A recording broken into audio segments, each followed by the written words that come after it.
اللہ مجھے آپ کو بار بار امام رضا کی زیارت کو لے جائے. وہاں حرم امام رضا میں ایک مسجد ہے، مسجد گوہر شاد. مسجد گوہر شاد خانم گوہر شاد نے بنوائی تھی، تیمور لنگ کی زوجہ نے. بادشاہ تیمور لنگ، اس کی زوجہ خانم گوہر شاد نے یہ مسجد گوہر شاد بنوائی تھی. گوہر شاد کی قبر افغانستان میں ہے، ظاہراً ہرات میں اس کی قبر ہے. تو جب مسجد بنانا انہوں نے شروع کی تو کہا اس میں مزدوری وہ کرے گا جس کی نماز قضا نہ ہوئی ہو.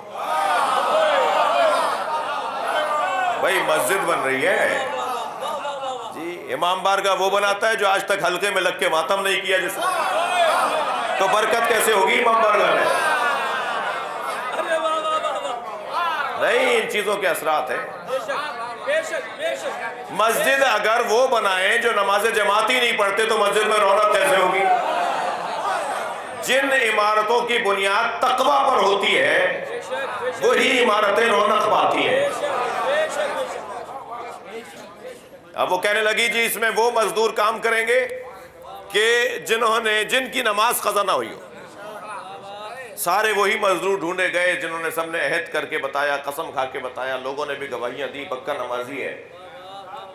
ان مزدوروں کو جاب ملی، کام ہونے لگا. ان کا جو استاد تھا، مستری تھا، ٹھیکیدار تھا، جو بھی آپ کہیے، جو ان سارے مزدوروں مستریوں پر انچارج تھا، ناظر تھا، وہ روزانہ رپورٹ دیتا تھا. ہر آئے دن خانم گوہر شاد وزٹ پر آتی، دورہ کرتی کہ بھئی کتنا کام ہوا، کیسا ہوا، یہ کام ٹھیک نہیں ہوا، اسے دوبارہ کرو.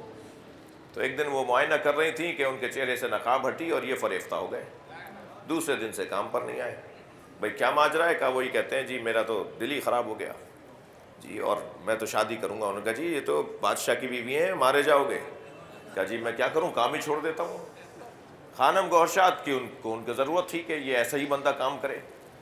انہوں نے کہا جی اگر ان کا یہ مطالبہ ہے تو اب میری ایک شرط ہے، اس شرط کو یہ پورا کریں اور پھر بعد میں جب یہ شرط پوری کر دیں گے تو میں اپنے شوہر سے طلاق لے کے ان سے شادی کروں گی. شرط میری یہ ہے کہ اب یہ نماز شب پڑھے بغیر مسجد نہ بنائیں. پہلے تو یہ نماز کے پابند تھی، اب صرف نماز نہیں، نماز شب بھی پڑھیں. اس نے کہا جی مطالبہ قبول. اور وہ مستری صاحب نے نماز شب پڑھ کے مسجد بنائی. اور مسجد جب مکمل ہو گئی، اوپننگ ہو گئی، نماز شروع ہو گئی. حرم کے اندر مسجد ہے، آپ گئے ہیں بارہا، جو نہیں گئے اللہ انہیں لے جائے. تو انہوں نے کہا جی انہوں نے اپنی شرط پوری کی ہے، میں بھی اپنے شرط پہ قائم ہوں، وعدے پر قائم ہوں. میں طلاق لے کر عدت گزار کے ان سے شادی کروں گی. ان کو کہو کہ بات تو کریں. تو اس مستری نے جواب دیا کہ اب مجھے آپ سے کوئی تعلق نہیں ہے، میں عشق حقیقی سے آشنا ہو گیا.